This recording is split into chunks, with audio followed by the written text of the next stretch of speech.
ดีจะอยู่แทนซากที่จากไปขอยกมือ10 นิ้ว ขอยกมือ10 นิ้วกับนอบน้อมบันตาน้อมระลึกถึงอย่างคุณขององค์สมเด็จพระสัมมาสัมพุทธเจ้าผู้สูงล้ำคนพระสัทธรรมคำสอนผู้สูงส่งคนพระสงฆ์สาวกผู้ประเสริฐรวมก่อให้เกิดเป็นพระรัตนตรัยที่หมู่เฮาทั้งหลายได้กราบสักการะบูชาที่สูงที่สุดในชีวิตและเป็นที่พึ่งทางด้านจิตใจ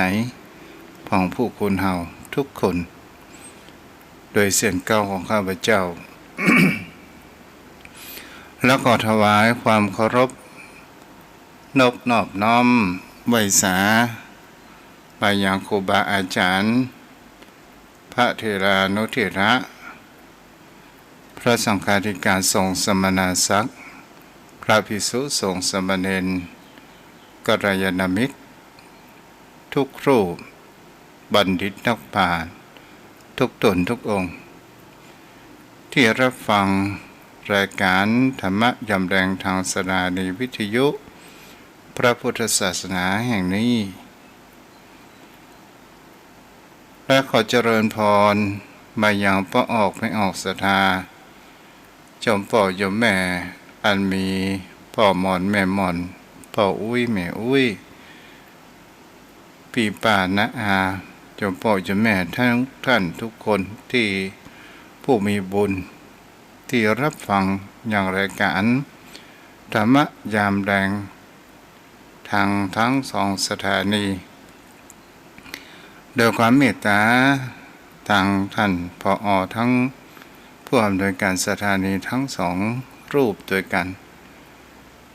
สถานีแรกนั้นก็คือ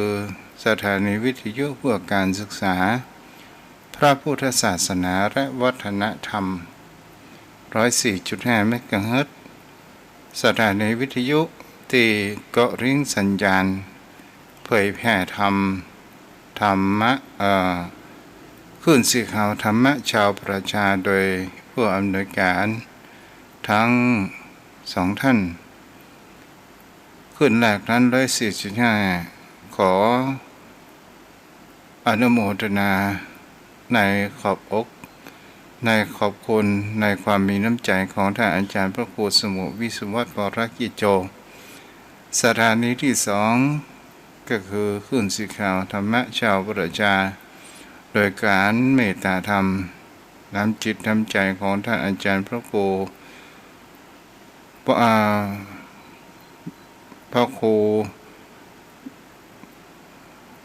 ลืมชื่อไปหมดละศรัทธาญาติโยมทั้งหลาย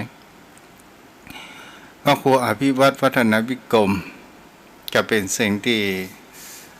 บางครั้งมันก็หายไปแวบเดียวในศรัทธาญาติโยมหมายถึงเขาว่าสัญญาของคนเฮานั้นมันก็เสื่อมถอยไปวันนี้ทุกเจ้าก็มามีอะไรยังมาตอบแทนกับจอมพ่อจอมแม่ผู้อุปถัมภ์อุปถากอย่างศาสนาขององค์สมเด็จพระสัมมาสัมพุทธเจ้าอุปถากอุปถัมภ์อย่างพระสงฆ์องค์ข้าเจ้าในพระพุทธศาสนามีแต่ได้ยกหยิบธรรมมารับธรรมมาเล่ามาบอกกล่าวชี้แจงให้โยมพ่อโยมแม่นั้นได้รับฟังกันได้เกิดแห่งความคิดและมีความกติเกิดขึ้นและมีแห่งคำว่าสติปัญญาอันเกิดจากการฟังสุตตมยปัญญาอันเกิดจากการฟังศรัทธาญาติโยมชีวิตที่เราได้มาก็คือการสูญเสียชีวิตของเรานั้นภายในภายหลังวันนี้วันพรุ่งนี้เป็นสิ่งที่สำคัญที่สุดในชีวิตก็ว่าได้ระหว่างวันนี้ระหว่างวันนี้วันพรุ่งนี้มะรืนนี้หรือว่าอดีตเมื่อตะวันนี้วันนี้และวันพรุ่งนี้ 3 วันนี้เป็นสิ่งที่สำคัญมากที่สุดในชีวิตของผู้คนเฮา เพราะว่าเฮาผ่านมาเมื่อตะวันนี้ก็คือเป็นอดีตแต่เจ้านี้เฮาผ่านมามันก็เป็นอดีตณปัจจุบันนี้ก็คือเวลาบ่าย5:06 นาทีเป็นปัจจุบันศรัทธาญาติโยมทั้งหลายชีวิตของผู้คนเฮานั้นมันมีแห่งคำว่าที่จะบอกหมายนั้นได้วันนี้ทุกเจ้าจะอู้แห่งคำว่าวิถีชีวิตของผู้คนเฮานั้นเฮาจงทำปัจจุบันณขณะนี้ให้ดีที่สุด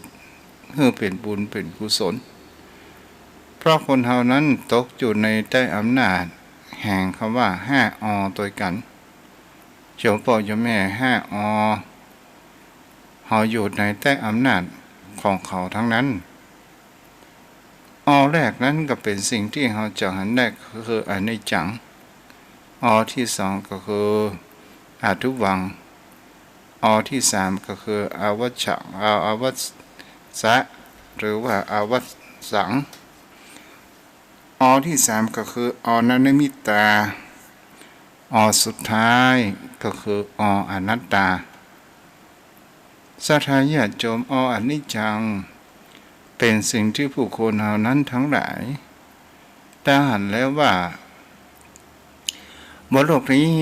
มันมามีอย่างมีความจีรังได้อย่างยืนมีการเปลี่ยนแปลงถูกอยู่สม่ำเสมอนั่นเองฉะนั้นก็เป็นสิ่งที่ผู้คนเหล่านั้นบ่ควรที่จะยึดมั่นถือมั่นมากเกินไป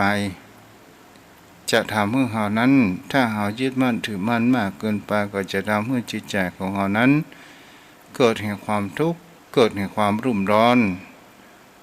และก็ก่อให้เกิดแห่งความบาดสบายทางด้านที่กายและก็เป็นสิ่งที่ผู้คนเรานั้นหันถ้าเราหันแล้วว่าทุกสิ่งทุกอย่างมีขึ้นก็จ้องมีลงมีเกิดก็จะต้องมีตายซึ่งมันเป็นของคู่กันบนโลกใบนี้และทุกสิ่งทุกอย่างมันมีแห่งคำว่าจีรังและยั่งยืนต่อไปก็คือเขาว่าอวัสสังศรัทธาญาติโยมทั้งหลายเป็นสิ่งที่เราจะหันได้ว่าอวัสสังก็คือบ่ยั่งยืนทุกสิ่งทุกอย่างมันมียั่งยืนความบ่ยั่งยืนเราจะหันและสังเกตหันได้จะเป็นบ้านเป็นจองจะเป็นผู้คนต่างๆเราลองสังเกตและพิจารณากันว่าความบ่ยั่งยืนนั้นเกิดขึ้นบางท่านบางคนนั้นเคยเป็นคนที่มีฐานะยากจนแต่มีความขยันขวนขวายกลับกลายเป็นคนมั่ง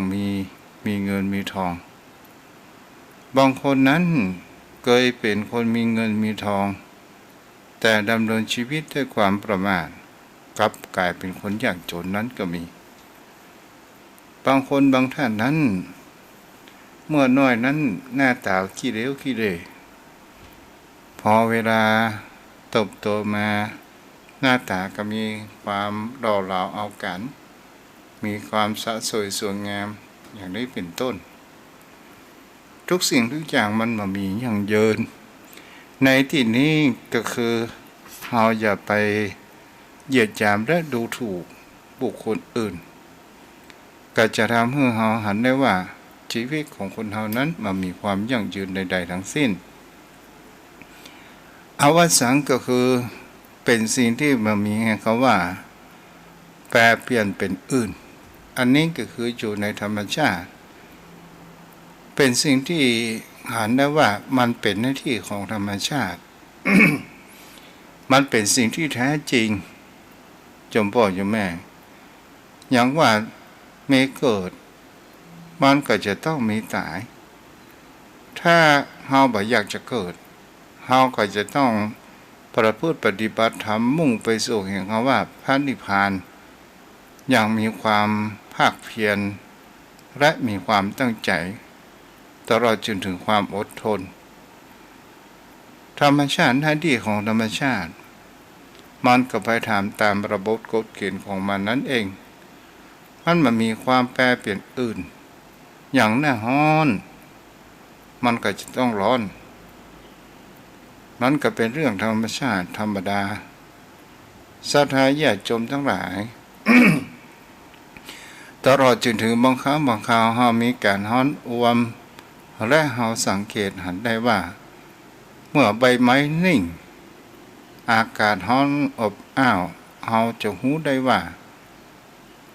เวลาใดเวลาหนึ่งในอนาคตคงจะมีลมและมีฝนที่เขาเรียกว่าพายุฤดูแล้งนี่แหละศรัทธาญาติโยมทั้งหลายมันก็ทำหน้าที่ของธรรมชาติเป็นสิ่งที่มีความแน่นอนอย่างเช่นหน้าที่ลูกหน้าที่พ่อแม่หน้าที่พ่ออุ้ยแม่อุ้ยหรือว่าปู่ย่าตายายต่าง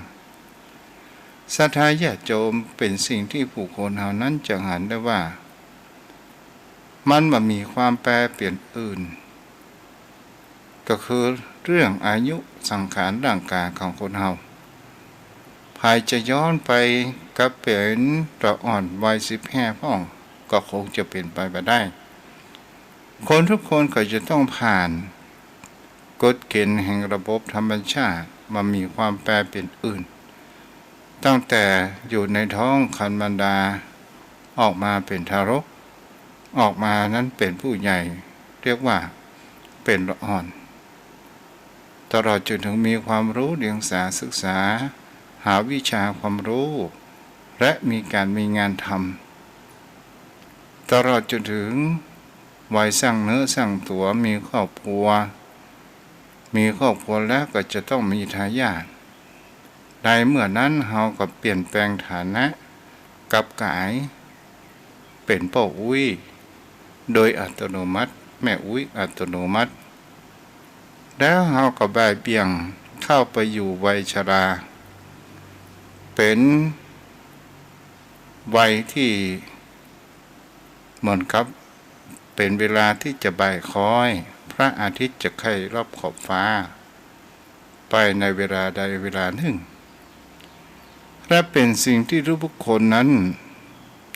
หลีกหนีบ่ได้สักอย่างถึงจะยากดีมีจนถึงจะบ้านใหญ่โตมหาเศรษฐีถึงจะเป็นคนทุกข์คนยากเมื่อถึงเวลาข่าวที่จะจากโลกนี้ไปก็ถือว่าเราก็จะต้องไปตามกาลเวลาของมันนั่นเองศรัทธาญาติโยมบางสิ่งบางอย่างเป็นสิ่งที่ผู้คนเหล่านั้นเราลองคิดพิจารณากันว่าถ้าเราเป็นคนมีความโลภในชีวิตของคนเรานั้นนักโดยการที่เราเข้าใจผิดว่าเงินมันบาดาลได้ทุกสิ่งทุกอย่างบันดาลได้ทุกสิ่งทุกอย่างเป็นจริงแน่นอนเป็นสิ่งที่เราบันดาลเพียงแค่ภายนอกศรัทธาญาติโยมทั้งหลายและก็เป็นสิ่งที่ผู้คนเรานั้นจะเห็นได้ว่านี้ก็คือแห่งคำว่าโลกสมมุติถึงเราจะมีบ้านใหญ่โตมหาเศรษฐีมีเงินเป็นหลักล้านร้อยล้านพันล้านอย่างใดก็ตามถ้าถึงเวลาที่เรายามป่วยไข้เราดูมองเงินนั้นมันจะมีความหมายสักเพียงใดศรัทธาญาติโยมทั้งหลายตอนสุดท้ายเงินก็ไม่สามารถที่จะซื้อชีวิตและยื้อชีวิตของเราได้เมื่อมันถึงข่าวที่เราจะจากโลกนี้ไปสิ่งที่มันจะติดจิตใจของเราไปทุกภพทุกชาตินั้นก็คือบาปบุญทั้งนั้นเรามาตัวเปล่าเราก็พลิกตัวเปล่า ตัวเปล่าในที่นี้ก็คือจิตใจแต่เฮามาทำอันอย่างพ่องไว้กับบนโลกใบนี้ทำดีมากหรือว่าทำชั่วมากเป็นสิ่งที่ผู้คนนั้นของพิจารณาไปดูดีๆต่อมาหากเขาว่าอานิมิตาทุกสิ่งทุกอย่างมันมีนิมิตหมายที่บอกคือกับชีวิตตนตัวของเฮาถ้าเฮาก็บ่สามารถที่จะรู้ได้ว่าวันที่เฮาจะรับตาราโลกนี้ไปเมื่อวันใดเฮาก็ยังบ่รู้แต่รู้ว่ามันอยู่ภายใน7 วันน่ะที่จะอังคารพุธพฤหัสศุกร์เสาร์เนี่ยสถานญาติโยมทั้งหลายมันวนไปวนมาเวียนวนไปวนมาแต่เฮาบ่รู้ว่าเฮาจะไปวันใดแต่สิ่งที่สำคัญที่สุดนี่ก็คือมันมีนิดหมายที่บอกว่าอะไรอย่างจะเกิดขึ้นในชีวิตตนตัวของเฮาพ้องถ้าเฮาเกิดมีดำเนินชีวิตอย่างเฮานั้นมีความประมาทเกิดขึ้นเมื่อเฮามีพละกำลังร่างกายแข็งแรงเฮาก็ดูเหมือนกับว่าเป็นอมตะเหมือนกับว่าเฮาจะอยู่ถาวรของชีวิตนี้เป็นเจ้าโลกบนโลกใบนี้ศรัทธาญาติโยมทั้งหลาย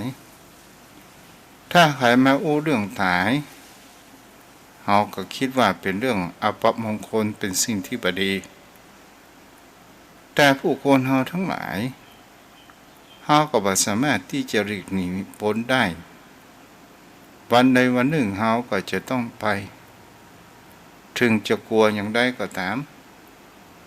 ถึงบ่อยากได้อย่างใดก็ตามมันก็จะต้องมาวันหนึ่งและเฮานั้นได้เตรียมตัวแห่งความพร้อมได้สร้างแห่งบุญญาบารมีตนตัวของเฮานั้นไว้พ้องหรือไม่จะเป็นแห่งเขาว่าทำบุญกุศลที่เรียกว่าทำบุญกุศลบุญก็คือมีความสบายกุศลก็คือความสบายความฉลาดกุศโลความฉลาดในการทำบุญหรือว่าทำให้จิตใจของเฮานั้นมีความสบายก็คือเฮาการที่เฮาสำรวมกายวาจาและจิตใจของเฮานั้นเองให้ดีที่สุดทางด้านกายเฮาก็ไปกระทบกระทั่งไปเหยียดหยามมายังไผไปตีไปต่อยไผก็อยู่อย่างเฮาประการที่สองก็คือสำรวมวาจาเฮาบ่อู้ใส่ร้ายไผเฮาอู้อันหยังคือกำลังใจและอู้อย่างมีความจริงเรียกว่าสัจจะตลอดจนถึงสำรวมจิตใจก็คือมันมีจิตใจแห่งความคิดอาฆาตพยาบาทปองร้ายคนอื่นหากบุคคลอื่นได้ดีเฮาก็มีแห่งเขาว่ามุทิตาแสดงความยินดีไปด้วยถ้าว่าบุคคลอื่นได้ดีได้ดี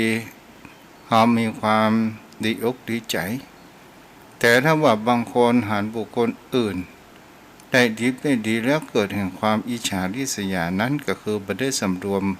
จิตใจตนตัวของเฮานั่นเองถ้าเฮาสรุปถ้าเฮากระทำสิ่งนี้ได้ก็ถือว่าเฮานั้นเป็นผู้มีศีลมีธรรมก็ถือว่าเฮาได้ทำบุญกุศลเกิดขึ้นนี่ก็เป็นสิ่งที่เฮาจะหันได้ว่านี่ก็คือการทำบุญกุศลการทำบุญกุศลที่ดีที่สุดหนึ่งอุปถากพ่อแม่ศรัทธาญาติโยมทั้งหลาย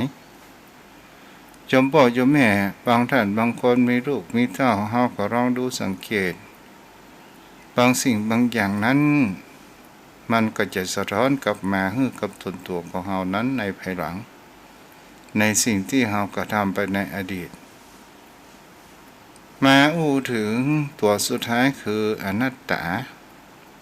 ทุกสิ่งทุกอย่างบนโลกใบนี้มันไม่มีใครที่จะบังคับบัญชาว่าจะบังให้เกิดสิ่งนั้นสิ่งนี้ได้มันจึงมีคำว่าเกิดขึ้นและมันมีการพัฒนา แห่งความเป็นไปของพัฒนาแห่งเปิ้นของว่าโลกภายนอกทุกสิ่งทุกอย่างมันดีอย่างเสียอย่างศรัทธาญาติโยมทั้งหลายเราพัฒนาภายนอกจริงแต่การพัฒนาจิตใจของเรานั้นรู้สึกว่าจะล้าลงจากจิตจากใจของผู้คนจิตใจของผู้คนเราที่จะมีศีลธรรมนั้นมีอยู่น้อยผู้คนเรานั้นส่วนใหญ่จะจ้องจะพิษหาแต่เรื่องแต่ราวแล้วก็เป็นบุคคลเฮาก็ลองดูสังเกตและพิจารณากันไปว่าทำไมผู้คนเฮาว่ายังบ่ทำตัวเป็นมะแรงพึ่งผู้คนบนโลกใบนี้ส่วนใหญ่จะทำตัวเป็นมะแรงวันศรัทธาญาติโยมทั้งหลายธรรมชาติของมะแรงวันมันชอบกินข้าวกินเหม็นกินเน่าไปต่างๆแต่พึ่งเป็นที่มีความสะอาดไปดูดกินน้ำหวานเกสรต่างๆศรัทธาญาติโยมทั้งหลายใครโทรศัพท์มาเนี่ยเกี่ยวกับเด้อเจริญพรออกวิทยุอยู่เนาะเจ้าอันนี้ออกรายการสดก็ว่ารายการสดเจ้าสดมันก็เจ้าอ๋อรายการสดอันนั้นเจ้าก็ว่ามาเปิดตาแต่คนเทศก็ว่าสดเจ้า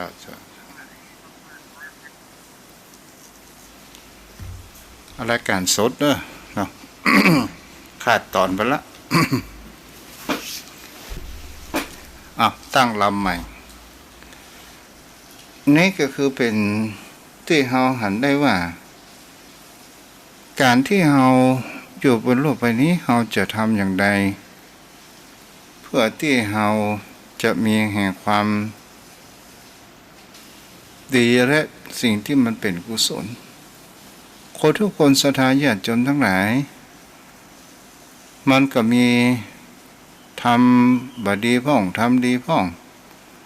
มันก็มีเหมือนกันทุกคนศรัทธาญาติโยมทั้งหลายเป็นสิ่งที่สำคัญมากที่สุดก็คือว่าเมื่อบั้นปลายชีวิตของเราก็จงรีบทำขนขวายกระทำบุญกุศลไว้ให้มันมากกว่าหางว่ากรรมบดีสิ่งที่คนเฮานั้นเคยได้ทำถ้าคนเฮานั้นเป็นเนื้อตัวเป็นขี้เปอะขี้ตมต่างๆแล้วเฮาประโรงอาบน้ำแล้วเอาขึ้นมามันก็มีความหมดใสแต่บุคคลขึ้นมาแล้วยังลงไปเล่นขี้เปอะอยู่หูอยู่ว่าขี้เปอะนั้นมันทำให้มีความเหม็นติดเนื้อติดถั่วไปต่างๆนั่นแหละยังกับไปเล่นขี้โคลนไปเล่นขี้เปอะอยู่มันก็เหม็นสาบอยู่ตลอดถ้าเฮาอู้ไปแล้วก็เหมือนชีวิตของคนเฮาศรัทธาญาติโยมทั้งหลายเฮาอย่าเดินแห่งความว่าก้าวผิดพลาดไปอยู่ตลอดจะลงทางไปในทางมิจฉาทิฏฐิอยู่ตลอดจงเอาธรรมะ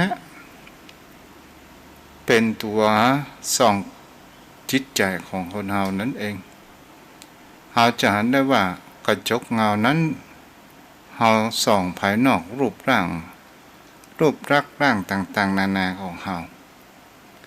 ว่าอะไรอย่างติดตาของเฮาพ่อขี้ตามีก่อขี้มูกมีก่อเนาะแล้วเฮาจะแต่งตัวอย่างใดเฮาใส่ผ้าอย่างใด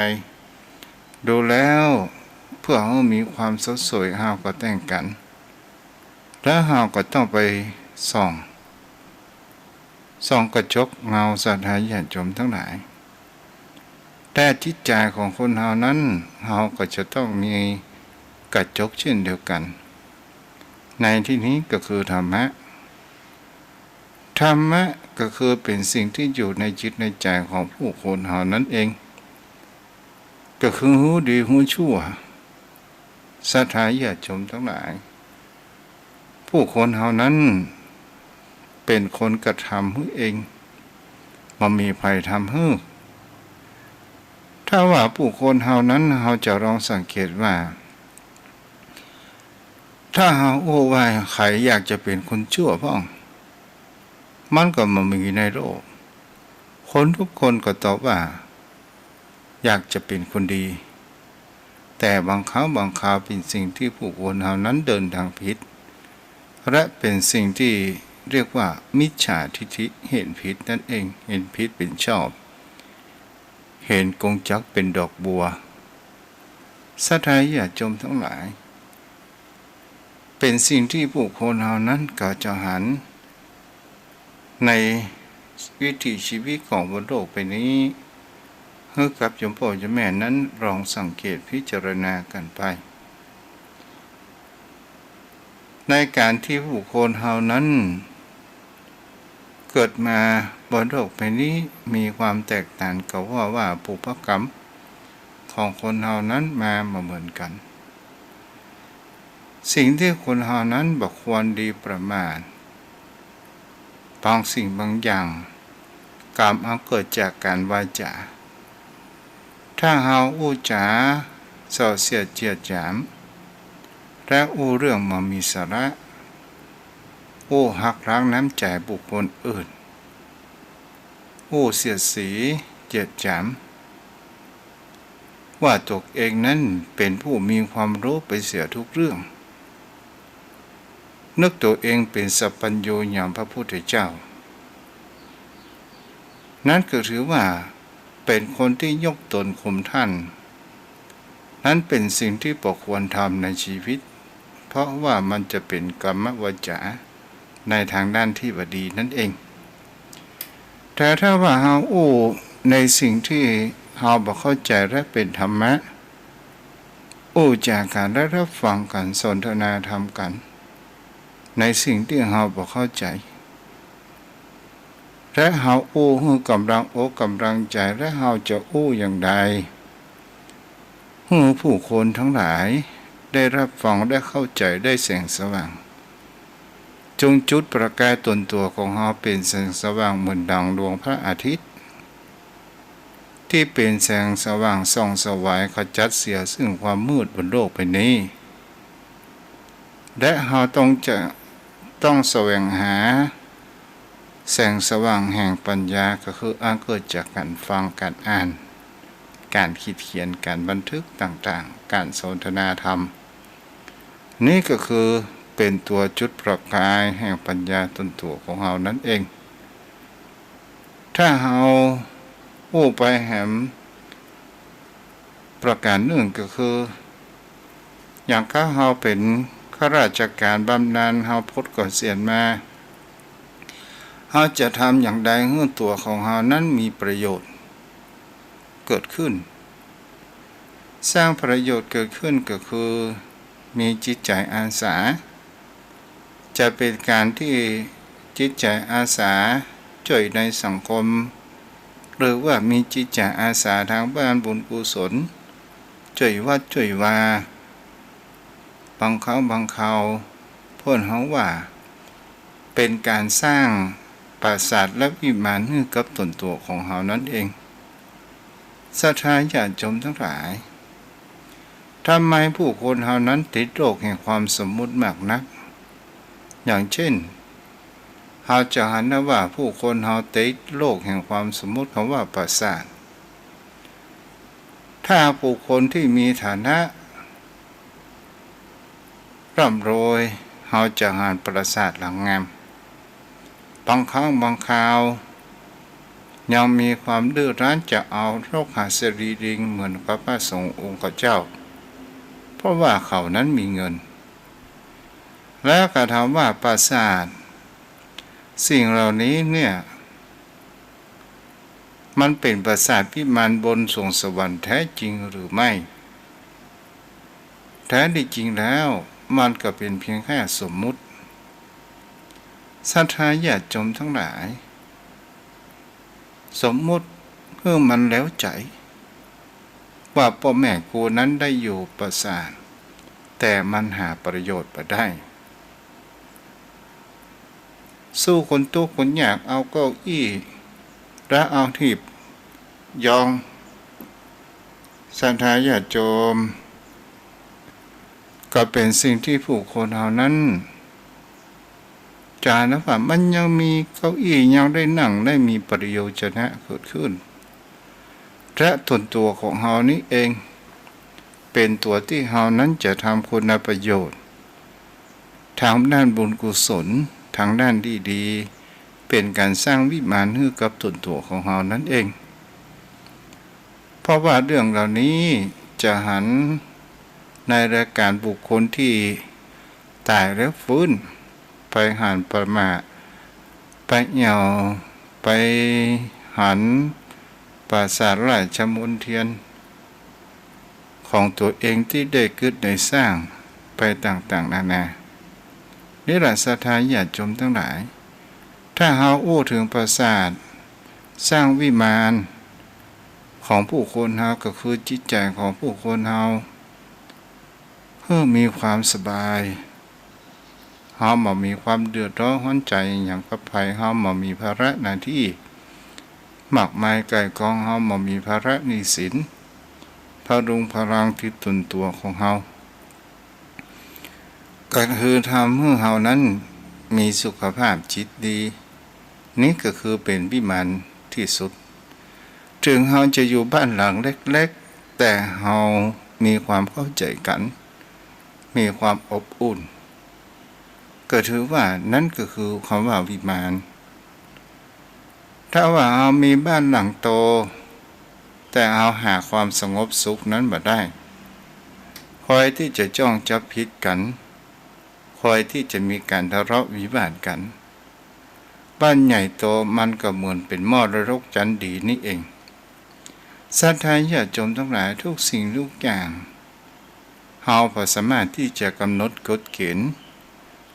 ใดๆได้นอกจากว่าผู้คนเฮานั้นเป็นคนสร้างขึ้นมาจิตใจของเฮานี่เองถ้าเฮาอยากที่จะดำเนินชีวิตของเฮาสร้างบุญกุศลในตนตัวของเฮานั้นมากนักไปจ้างเขาว่ามีเงินตามีทรัพย์สินขอให้คนทำคุณประโยชน์ประเดือดร้อนไผประเดือดร้อนตัวเองทำในสิ่งที่เฮาทำได้แม้กระทั่งมาเพียววัดเพียววาเพียบปัดกวาดดันวัดดันวาล้างถ้วยล้างจานวัดวาอารามศรัทธาญาติโยมทั้งหลายทำแต่จะไปจมถ้าทำจมตัวนี่ก็ไปว่าบ่ได้บุญแต่ถ้าว่าเฮาทำแล้วจิตใจของเฮาสบายทำไปเถอะจะทำให้เฮานั้นมีความสุขแห่งจิตใจของเฮานั้นเกิดขึ้นเป็นการสร้างวิมานบางคนบางท่านว่า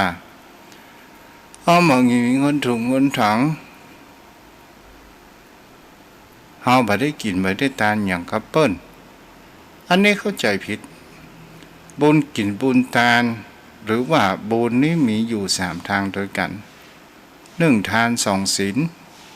3เจริญสมาธิภาวนาที่พระพุทธองค์ยกย่องมากที่สุดก็คือบุญเจริญสมาธิภาวนาขั้นแรกมันก็จะต้องมีศีลก่อนนี่แหละศรัทธาญาติโยมทั้งหลายในการให้ทาน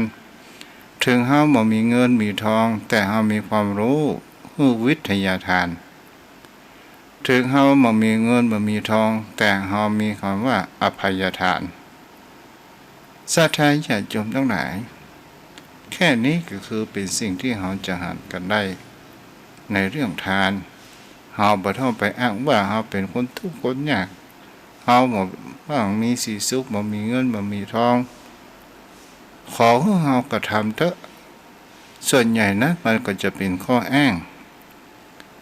ศรัทธาญาติโยมบางท่านบางคนเขาหันพระสงฆ์องค์พระเจ้ามาบิณฑบาตเฮาก็เอาเข้าใส่บาตรตามมีตามเกิดมีแกงเฮาก็ใส่ถุงเหียถ้าบ่มี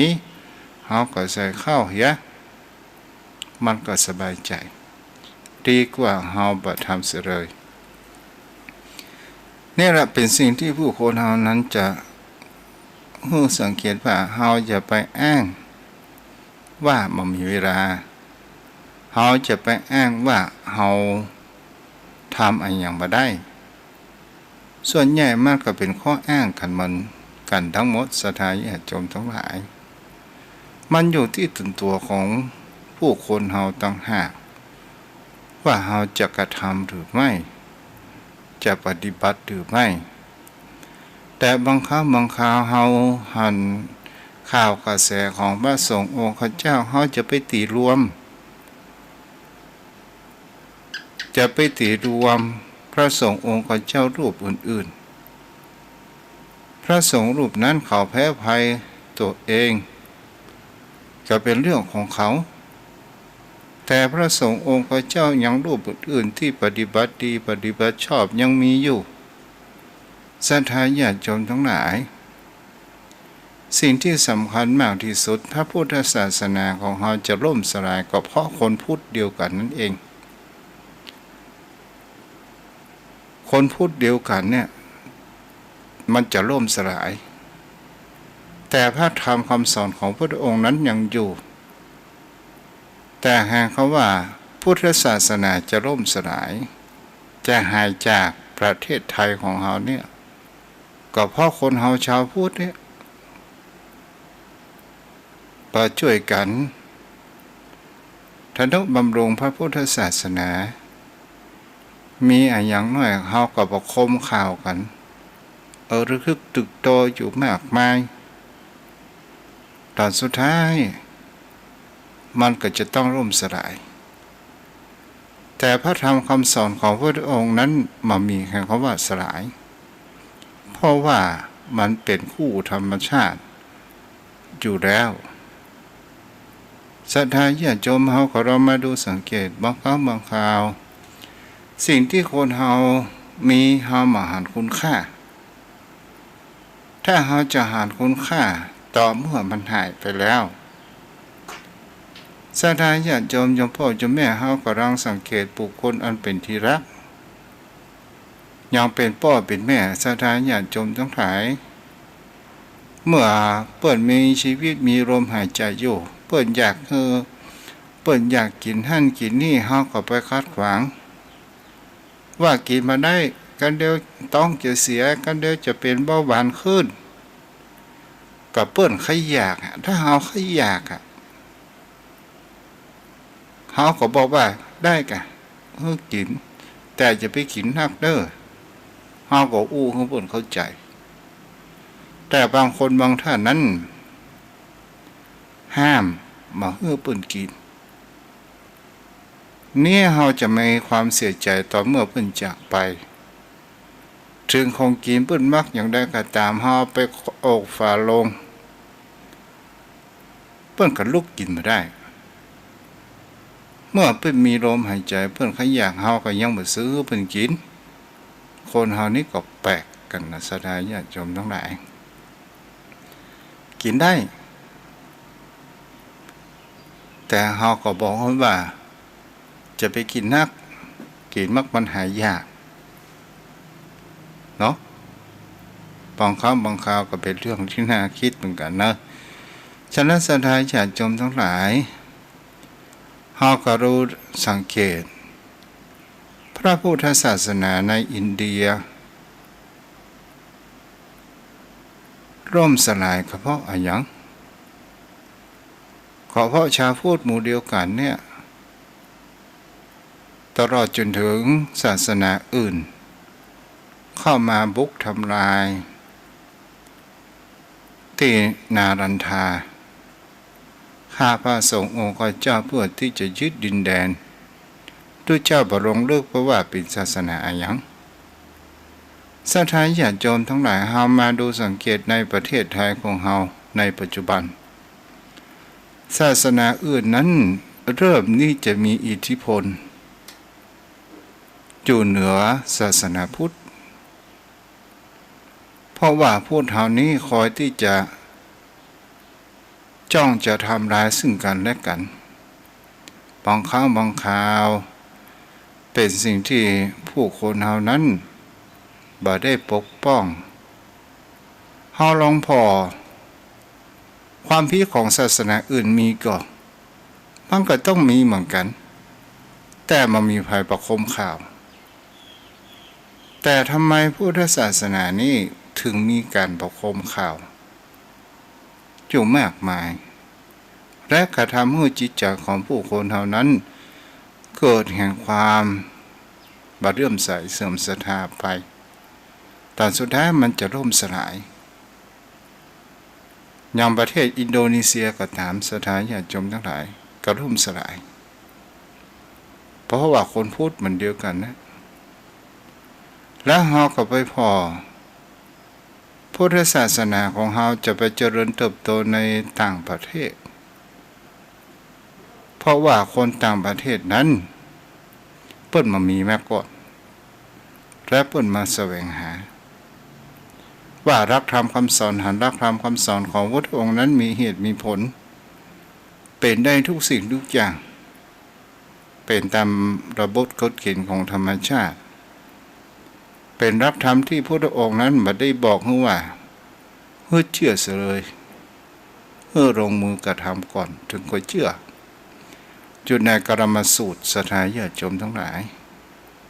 อันนี้ก็ฝากให้คิดพิจารณากันเนาะบางครั้งบางคราวทุกเจ้าก็มีความน้อยเนื้อต่ำใจเหมือนกันว่าพุทธทำลายพุทธแล้วมันก็จะร่มสลายแล้ววันข้างหน้าลูกหลานเลนของเฮาจะอยู่อย่างใดเฮาก็บ่ฮู้จะอยู่แยบป่าเถื่อนหรือว่ามันมีศีลธรรมกันหรือว่ามีการข่มเหงกันเจ้าพ่อเจ้าแม่ก็ลองคิดพิจารณากันเนาะบุคลากรนี่เป็นสิ่งที่สำคัญมากพระสงฆ์ในปัจจุบันเหลือน้อยไปลงทุกทีเพราะว่ามันมีผู้ใดที่จะมาบวชเพิ่มเติมที่จะบวชเพียงแค่3 วัน 7 วัน 15 วันเดือน2 เดือน3 เดือนตอนสุดท้ายก็ศึกษาลาเพศไปทำการทำงานที่จะบวชตั้งแต่น้อยเป็นขยอมเป็นลูกแก้วขึ้นมานี่หายากมากสถานญาติโยมทั้งหลายก็เป็นห่วงเหมือนกันเด้อพระพุทธศาสนาของเฮาจะอยู่ได้หรือบ่ได้กับหมู่เฮาก็ต้องช่วยกันแต่รักธรรมคำสอนของพระพุทธองค์นั้นมันมีคำว่าเสื่อมสูญเสียใดๆทั้งสิ้นเพราะว่าเป็นรักธรรมแห่งธรรมชาติอย่างแท้จริงวันนี้ก็เอาคงไว้เพียงแค่นี้เนาะขออนุโมทนากับสถานญาติโยมท่านผู้ฟังที่รับฟังตั้งใจฟังหรือจะฟังผ่านๆก็ตามดีกว่าไม่ได้ฟังเสียเลยขออนุโมทนาบุญมาณโอกาสนี้ขอให้มีสุขภาพร่างกายแข็งแรงมีแห่งเขาว่าอยู่ดีมีสุขบุญกินบุญทางรักษาเนาะเอาละโยมพ่อโยมแม่ตอนนี้กระโทรศัพท์ต่างบ้านโทรเข้ามาเนาะมีแม่ปักกายพึกตะกี้แม่ก้อยเนาะโทรเข้ามาว่าเป็นรายการบันทึกการบัจเจเนาะรายการสดเนาะ0631639950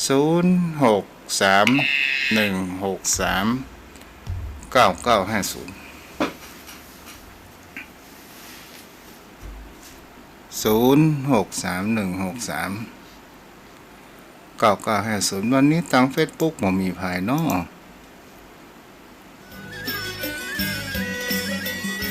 วัดเบิ่งปู่เจ้าเบิ่งศรัทธาเขาเบิ่งบุญนาป่าเบิ่งน้ำลองศรัทธาบ่ฮือใดอ้อมบ่มีไผสอดส่องดูโทรเข้ามาได้เด้อ0631639950 0631639950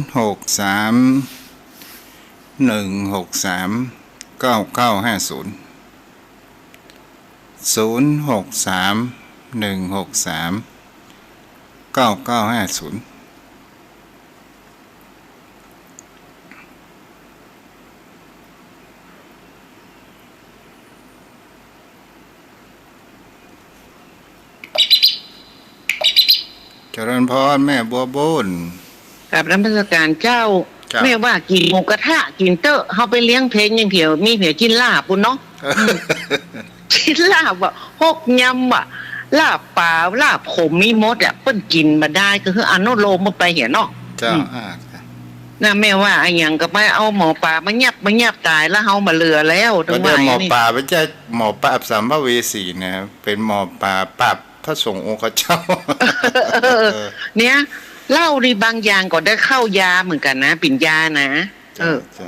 น่ะมันแบบใจคะแนนจะไปเปลี่ยนสีกากันแล้วอนุโลมบ่ไปเห็นเนาะเจ้าเขาไปเอาไปเลี้ยงเพนเปิดปะโถเต็มไอ้หยังก็ไปเลี้ยงแม่งก่อนเนาะยังแม่ว่านะเจ้าแม่ฟังอยู่เหรอเจ้าดีละเจ้าสาธุเจ้า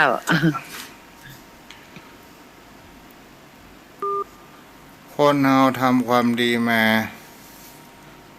9 ครั้งทำชั่วครั้งเดียวนี่มันหายมาได้หายสิหายสุดหายสูญหมดสดายญาติโยมทั้งหลายเพราะว่าคนเรามองพอความบดีเป็นส่วนใหญ่บ่ได้มองถึงความดีเนาะโทรเข้ามา0631639950เจริญพรแม่จ๋าออกวิทยุดังโทรศัพท์เจ้าจะไปรอออกทางวิทยุแมนเดอร์เสียเวลาไป17 วินาที18 วินาที19 วินาทีเอาละตะอีเดอร์แมนเดอร์จะแม่มาฟังวิทยุมันดีเลย์กันนะเจ้าตะอีเดอร์ก็ไม่เนาะโทรเข้ามาได้เด้อ0631639950อีแม่ที่โทรมาตะกี้โทรมาใหม่เด้อตั้งโทรศัพท์จะไปรอเสียงตกเก่าออกวิทยุนะ0631639950เพราะว่ามันดีเลย์กันเนาะ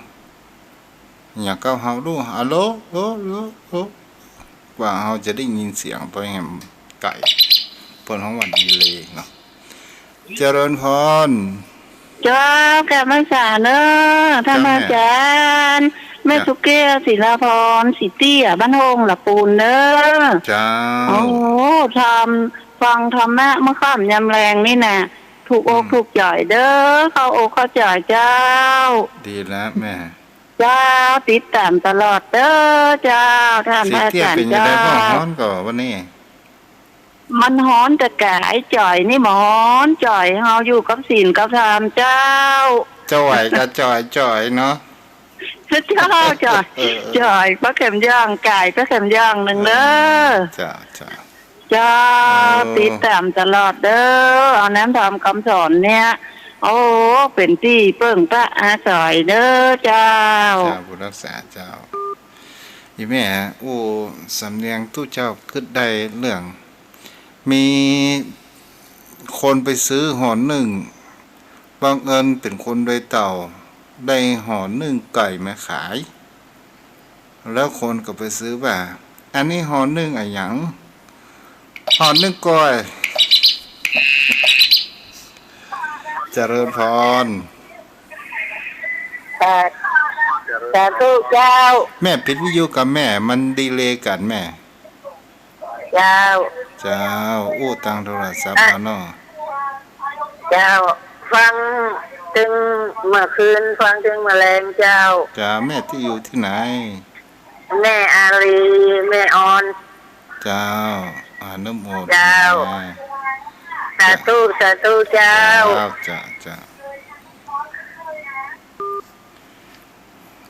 ถ้าโทรมาขอปิดวิทยุหรือดีวิทยุเด้อเนาะเสียงมันจะโสนสารโอนอันอีวีวาวิเสียงมันจะหอน0631639950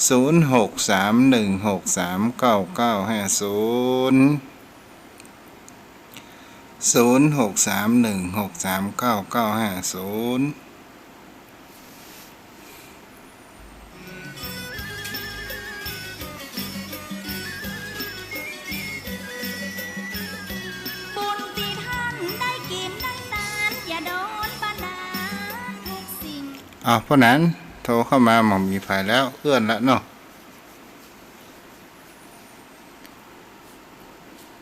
0631639950เจริญพรพ่อนั้น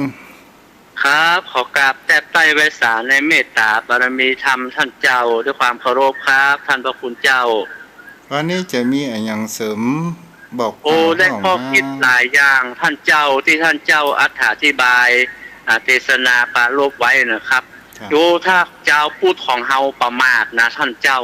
จะเสียใจเนอะกว่าหูคิงน้ำปิงพอแห้งนะเพราะว่าของดีในธรรมะคำสอนน่ะมันถ้าเฮาเจ้าพูดมาช่วยกันรักษาท่านพระคุณเจ้าเกิดว่ามันอันตรธานหายไปนะครับมันจะเสียใจมันเหมือนกับกบเท่ามาเฝ้าก่อบัวมาได้จีบเกสรดอกบัวหมู่พมรแม่พึ่งอันอยู่ไม่เนื้อไก่ตาลูกที่อื่นที่ไก่มาจับเอาเกสรก็เหมือนกับฝรั่งมังค่าเพิ่นอยู่เมืองนอกเมืองนาเพิ่นมาศึกษาธรรมะได้ดวงตาหันธรรมขององค์สมเด็จพระสัมมาสัมพุทธเจ้าบางรูปบางตนก็ปวดจนบะซึกแต่คนไทยเฮาเจ้าพูดนี่ไม่ใช่คนไทยครับเจ้าพูดของเฮาเนี่ยบ่มองหันค่าของคำสอนพุทธศาสนาบ่บวชนี่หมู่บ่ศึกษาบ่ห้ำเฮียนแต่ว่าถ้ามีเรื่องอย่างเนี้ยมันโจมตีกันท่านเจ้าความจริงเรื่องของวินัยเนี่ยเปิ้นบ่งชัดเปิ้นมีคลุหลังหูตดนักตดเบาอยู่แล้วถ้าไปตีรวมหมดแม้กระทั่งว่าดื่มสุรานะท่านเจ้าเข้าใจว่ามันผิดแต่ว่ามันบ่ถึงขั้นกับปาราชิกมันแค่ปาจิตตีมันก็ยังดำรงอยู่ได้แต่ว่ามันเหมารวมมาคือผิดหมดซิกหมดทั้งที่มันเป็นโทษที่บ่นักยังบ่ถึงขั้นกับสังฆาทิเศษยังบ่ถึงขั้นกับปาราชิกเตือและบางอย่างเนี่ยผิดแต่ทางโลกหันว่ามันบ่ผิดอย่างภาคของเขียวท่านเจ้าตัดไม้ก็ดีแทะหญ้าก็ดีความจริงถ้าอู้ถึงวินัยแล้วมันก็ผิดแต่ว่ามันเป็นผิดแบบเบาๆแต่ถ้าเฮาบ่ทำเจ้าโลกก็บอกว่าโอ้อันขอโทษนะครับเอาไว้สารขี้ค้านอยู่วัดอยู่วาบ่เพี้ยวหญ้าบ่เพี้ยวโกงหยังอย่าที่จริงมันก็ผิดกี่ข้าวเหนียวในตองอีเนาะโอ้บ่เพี้ยวหญ้าบ่เพี้ยวโกงก็ที่อย่างยังว่าแบบผิด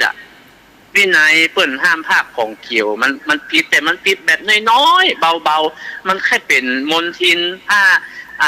ล้างอย่างแล้วมันก็หมดก็เสี่ยงมันบ่ใช่นักหนาปะป้านอย่างโป่งอาบัตได้อีเตอเนาะครับอย่างปาจิตตีนี่ก็โป่งอาบัตได้สังฆาทิเศษนี่เข้าพวกน้องว่าปริวัติกรรมท่านเจ้าใช่อันที่มันนักแต่นั่นมันก็เป็นไปตามบทวินัยเปิ้นบัญญัติไว้แล้วก็มาคอยจับพิษไล่กันออกและความดีอย่างท่านเจ้าว่านะทำความดีร้อยหนฟังหาเสียงคนเงียบงดทำชั่วเตื้อเดียวเสียงคนนินทาตัวบ้านและความดีที่เพิ่นได้สร้างไว้น่ะยังบ่เอามาลบกบหนี้กันมันเหมือนกับไปมองจุดดำในผ้าขาวเสื้อขาวถึงผืนน่ะมันมีจุดดำน้อยเดียวน่ะก็ไปพอฮะนี่มันเป็นอย่างเนี่ยดำเนี่ยมันเป็นอย่างก็เปิ้นขาวถึงตัวแล้วมันดำนิ้วเดียวก็ได้แล้วก็ไปพอกับอันดำของเปิ้นไปเป็นจุดด้อยของเปิ้นเนี่ยมนุษย์คนเฮานี่มันก็แปลกนะท่านเจ้านะและก็ยังบ่มองตัวเองว่าละเฮาดีนักกาที่เฮาไปตำหนิดีโทษเปิ้นใครมันได้บวชใครได้หูเปิ้นปฏิบัติเนี่ยท่านเจ้ามันบ่ใช่ว่าบวชปุ๊บมันเป็นอรหันตาหมดแล้วท่านเจ้ามันก็ไปเป็นตามลำดับตามขั้นตามตอนสะสมบุญบารมีไว้ท่านพระคุณเจ้าเจ้าว่าพิษก็จะเอากันจนต้องล้มหายตายต้องหายกลับไปข้างหนึ่งอันนี้ขอให้เป็นอุทาหรณ์สำหรับเจ้าพูดของเฮาถ้าหากว่ามันมีศาสนาแล้วเฮาจะเสียใจเหมือนกับต่างประเทศอย่างประเทศอินเดียเนี่ยศาสนามันหมดไปสิ้นไปกว่าอาจจะมาลื้อฟื้นมันต้องใช้เวลายาวนานครับท่านเจ้าเนาะครับนี่ผมขอได้เจ้าพูดเฮาได้พ พึงระวังไข่มี30แก่นมันแตกไปแก่นเดียวก็ปุ๊กก็ไปซ้ำเติมมันอย่างมันยังมีแหมเป็น29กว่าแก่นถ้าส่งมันมีเป็นแสนมันเสียองค์2องค์มันก็เป็นเรื่องธรรมชาติแล้วหรอ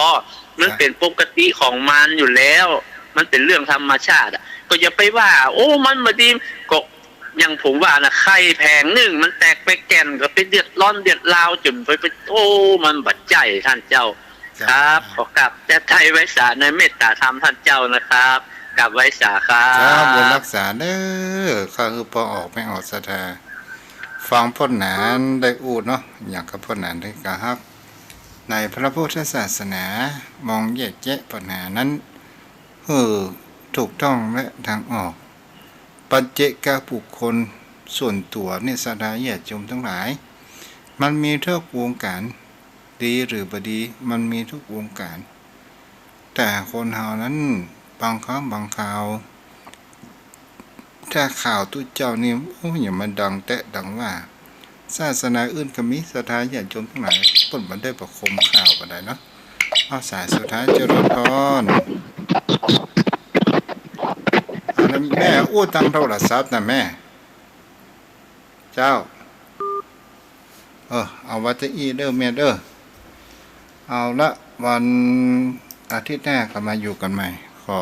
บุญกิจบุญธรรมรักษาอายุวโนสุขภาพดังเด้อ